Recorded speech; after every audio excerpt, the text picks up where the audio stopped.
देखिए, स्वागत है आपका प्रैक्टिस सेट नंबर 14 में। आपसे रिक्वेस्ट है कि आपका एग्ज़ाम बहुत ही करीब आ रहा है, तो आप खुद से भी प्रैक्टिस सेट डेली सॉल्व किया कीजिए। खुद से सॉल्व करने का ये फ़ायदा है कि आपके अंदर जो क्वेश्चंस के प्रति डर है वो ख़त्म होगा और कॉन्फिडेंस बढ़ेगा। और जो हम सॉल्व करवाते हैं इसको भी आप पूरा लास्ट तक देखा करिएगा। इससे ये फ़ायदा होगा कि हम आपको तरीका बताएंगे कि क्वेश्चंस के साथ किस प्रकार से डील की जा सकती है बहुत ही आसानी से।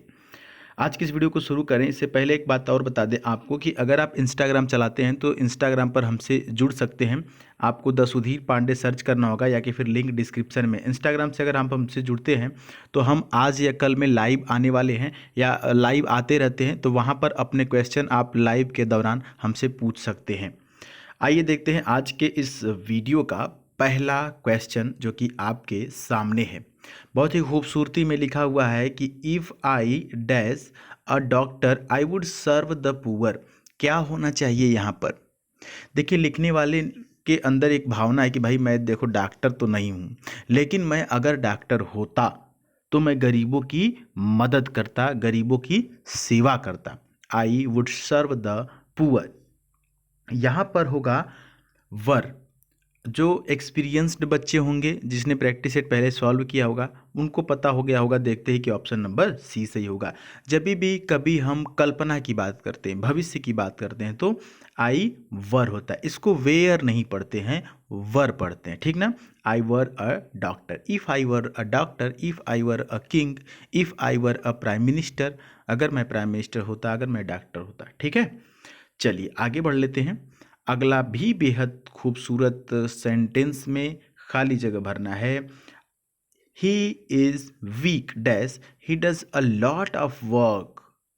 अब बताइए क्या होगा?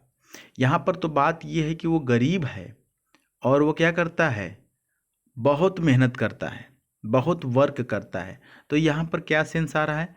फिर भी। क्या रहा है? फिर भी। He is weak yet he does a lot work.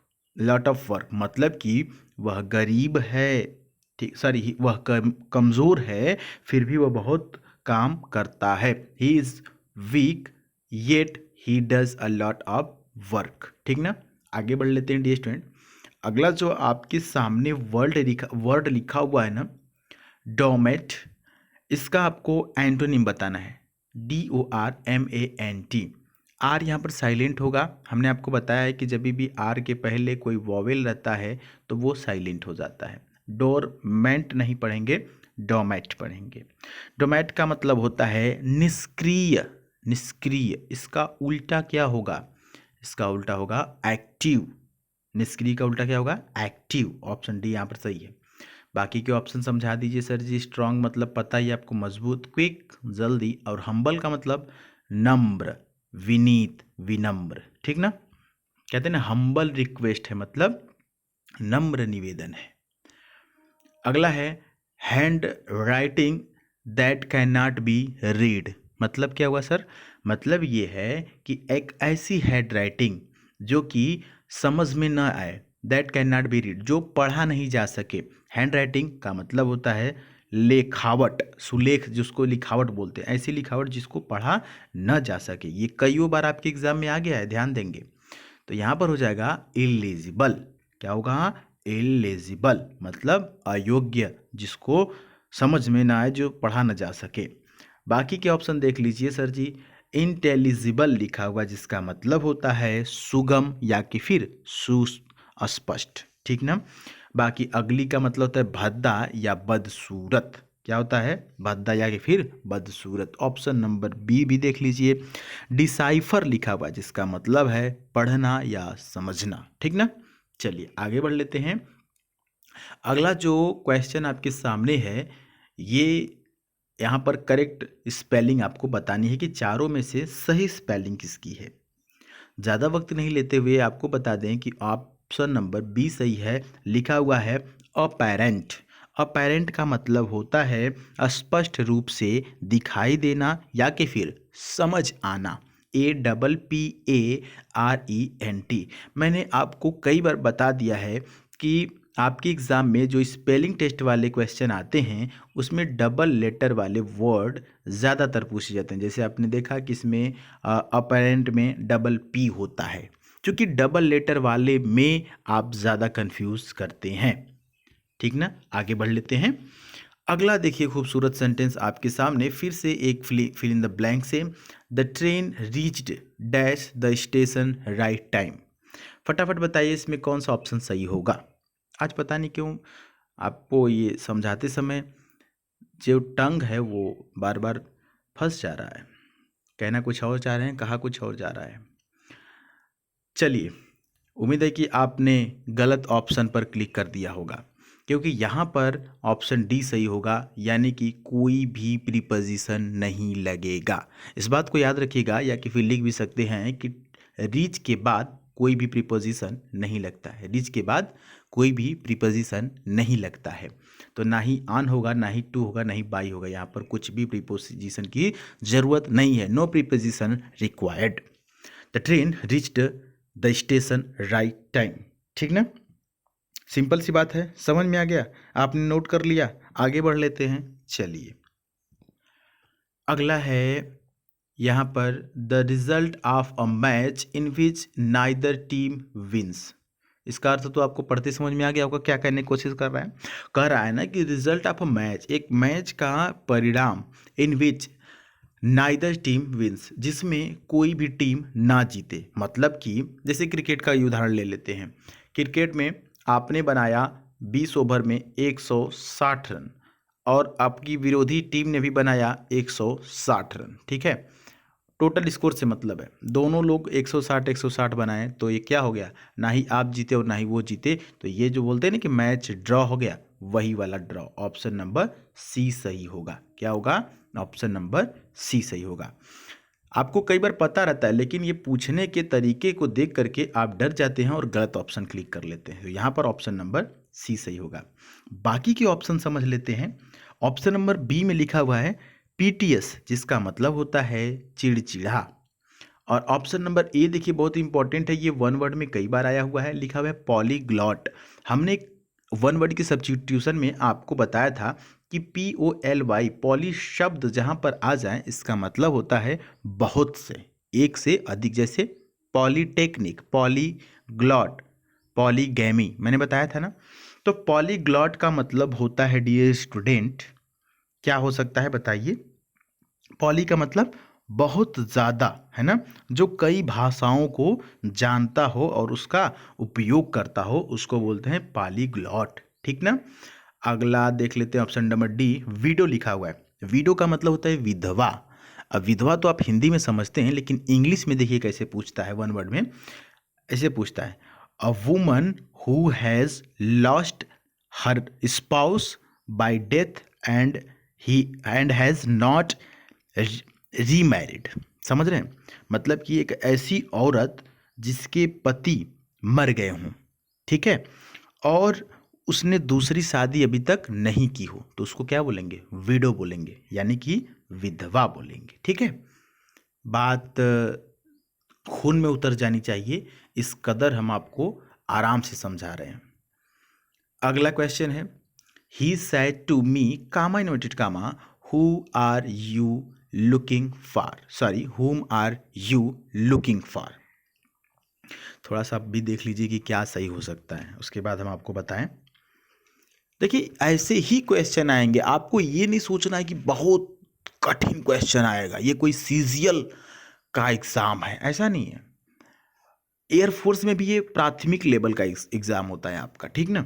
इसके बाद जो ग्रेजुएशन के बाद AF कैट वगैरह का होता है वो थोड़ा कठिन लेवल होता है। ये तो बहुत सिंपल ऐसे ही क्वेश्चन आते हैं। मान लीजिए यही क्वेश्चन आया हुआ है, तो करेंगे क्या आप, आपको फटाफट ऑप्शन नंबर सी सही कर देना है। क्वेश्चन पढ़ने के बाद करना है, फटाफट नहीं करना है, ठीक है। ऑप्शन भी पढ़ेंगे।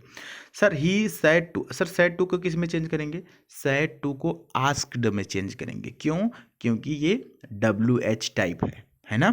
तो यहाँ पर आस्क्ड में चेंज कर दिया, ही आस्क्ड मी, है ना। यहाँ पर पहले में ही आस्क्ड हर कर दिया, इसलिए गलत हो गया। हर कहाँ से आ गया, ही आस्क्ड के बाद हुम लगा दिया सीधे, ऑब्जेक्ट ने लिखा, तो ये भी गलत है, ये भी गलत है, इसलिए हमने फटाक से ऑप्शन सी सही कर दिया था। आइए समझ लें कि सी क्यों सही है। ही आस्क्ड, सेड टू को आस्क्ड में चेंज किया, मी, और कामा इन्वर्टेड कामा की जगह देखिए दोनों को जोड़ने के लिए जो WH वाला वर्ड रहता है वही काम करता है। जैसे अफर्मेटिव में कामा इन्वर्टेड कामा की जगह दैट लगाते हैं, है ना, और इफ़ या वेदर लगाते हैं इंट्रोगेटिव में, लेकिन जब WH टाइप रहता है तो उस वही दोनों को जोड़ने का काम करता है कामा इन्वर्टेड कामा की जगह, ठीक ना। और यू को चेंज किए, इसके अनुसार यहाँ पर आई हो गया, और वर्ब आर को वाज में looking for, he asked me हुम आई वाज लुकिंग फॉर। थोड़ा सा वक्त देंगे तो चीज़ें समझ में आ जाएंगी, घबराइए मत, सारी चीज़ें हो जाएंगी, ठीक ना। घबराना बिल्कुल नहीं है, घबराना बिल्कुल नहीं है। अगला है rearrange these parts of the given sentence, जिसको आप PQRS के नाम से भी जानते हैं, आपको ये रीअरेंज करना है, ठीक है। तो शुरुआत करते हैं। लिखा हुआ है कि work is the one things. अब देखिए इस प्रकार के सेंटेंस को बनाने के लिए आपको ऑप्शन की सहायता लेनी पड़ेगी और कोई रास्ता नहीं है, यही बहुत इजी रास्ता है। एक बात ध्यान दीजिएगा कि अब देखिए यहाँ ये समझना है कि जो ये वाला लाइन लिखा हुआ है, अगर सभी ऑप्शन को आप पढ़ेंगे तो जो ये एस वाला ऑप्शन लिखा है वी शुड ऑल डाई, ये आपको लग रहा है ना कि ये लास्ट में ही आएगा, तो खास करके प्रबलता ये है कि जिसके लास्ट में एस होगा वो ऑप्शन सही हो सकता है, ठीक ना। देखिए तीनों में है, पहले में नहीं है तो इसको एलिमिनेट कर देंगे, हटा देंगे, ठीक ना। आगे देखते हैं। जैसे अब देखिए दैट इज नेसेसरी, यहाँ पर शुरुआत जो होगी work is the one thing that is necessary, one thing that is necessary, यानी कि शुरुआत किससे होनी चाहिए, क्यू से होनी चाहिए। जो भी ऑप्शन सही होगा वो क्यू से होगा, क्योंकि यहाँ पर सटीक बैठ रहा है ना। That is one thing, one thing का मतलब क्या, दैट इज नेसेसरी, एक थिंग जो कि नेसेसरी है, तो जो शुरुआत होगी वो क्यू से होगी। तो अब देखिए ऑप्शन या तो सी सही होगा या तो बी सही होगा। आगे बढ़ लेते हैं, क्यू के बाद वाला देखते हैं। नेसेसरी के बाद क्या आएगा, नेसेसरी के बाद इसमें देखिए पी दिया हुआ है, तो नेसेसरी एंड विदाउट इट, नहीं ये सही नहीं है, यहाँ पर और इसको मिलाते हैं। नेसेसरी के बाद आर देखते हैं, that is necessary to keep the world going, उसके बाद going and without it we should all die. Option number B यहाँ पर बिल्कुल सटीक आ रहा है और बी सही होगा अकॉर्डिंग टू मी, ठीक ना। आपको भी क्या लग रहा है आप बताइएगा, अगर इसमें कोई डाउट हो तो। हमारे हिसाब से ऑप्शन बी सही है, ठीक ना। जैसे देखिए work is the one thing, उसके बाद Q, that is necessary and without it we should all die, इसके बिना हम सभी वी शुड ऑल डाई हो जाएगा ना, हम सभी मर जाएंगे, ठीक है। तो यहाँ पर ऑप्शन बी सही है। आगे देखते हैं, ज़्यादा समय ले लिए क्या हम आपका, आइए फटाक से देखते हैं इस इडियम को। To make a clean breast of, to make a clean breast of का मतलब क्या होता है, इसका मतलब होता है ना, ऑप्शन पहले डी यहाँ पर सही है, टू कन्फेस वंस गिल्ट, इसका मतलब होता है अपना दोष स्वीकार करना या कि फिर अपनी कमी मानने के लिए राजी होना। अगला है to sit at one's feet, यानी कि यहाँ पर हो जाएगा टू एडमायर ग्रेटली, मतलब कि किसी की बहुत अधिक सराहना करना या बड़ाई करना या कि फिर प्रशंसा करना, to sit at one's feet, ठीक है। आज के लिए इतना ही। और एक बात और बता दें कि अगर आप वाई ग्रुप की तैयारी कर रहे हैं तो आपको पिछले 6 महीने के करंट अफेयर की ज़रूरत होगी, जो कि इस चैनल पर, हमारे दूसरे चैनल पर कराया जा रहा है। तो दूसरा चैनल का लिंक डिस्क्रिप्शन में है, या कि फिर आप डायरेक्ट आप सुधीर पांडे व्लॉग्स सर्च करके आप इस चैनल को सब्सक्राइब करके नोटिफिकेशन बेल ऑन कर दीजिए। मिलेंगे अगली वीडियो में, तब तक के लिए जय हिंद, वंदे मातरम।